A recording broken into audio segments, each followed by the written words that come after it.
இட்லி தோசைக்கு மாவு இன்றைக்கி ஈவினிங் தான் அரைக்கணும்.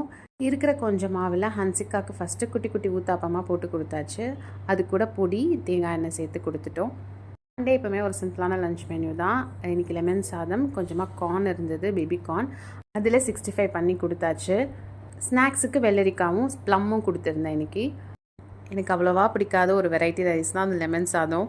அதுக்கு தொட்டுக்கிறதுக்கு வெண்டைக்காய் பொரியல்ன்றப்போ எனக்கு ரொம்ப ப்ளெயினாக இருந்தால் நல்லா இருக்காதேன்னு சொல்லிட்டு இன்றைக்கி கொஞ்சம் மசாலா வறுத்து அரைச்சி செஞ்சோம். லெமன் ரைஸோடு இது கொஞ்சம் வச்சு சாப்பிட்றதுக்கு நல்லா தான் இருந்தது. பிரேக்ஃபாஸ்ட்டுக்கு எங்களுக்கு பொடி தோசை, கடலை எண்ணெய் எல்லாம் நல்லெண்ணெய் சேர்த்துட்டு நிறையா வெங்காயம் கட் பண்ணி போட்டால் சூப்பராக இருக்கும். மண்டின்றதுனால ரொம்ப சிம்பிளாகவே இன்றைக்கி சமையல் வேலையெல்லாம் முடிஞ்சிருச்சு. நான் வீடு க்ளீன் பண்ணுறது டெய்லி கொஞ்சம் கொஞ்சமாக பிரித்து தான் பண்ணுவேன். இன்றைக்கி வீட்டுக்குள்ளே இருக்க மணி பிளான்ட்ஸ்க்கெல்லாம் தண்ணி மாற்றுறது கூட கொஞ்சம் கிச்சன் க்ளீனிங் ஒர்க்கும் பண்ணேன்.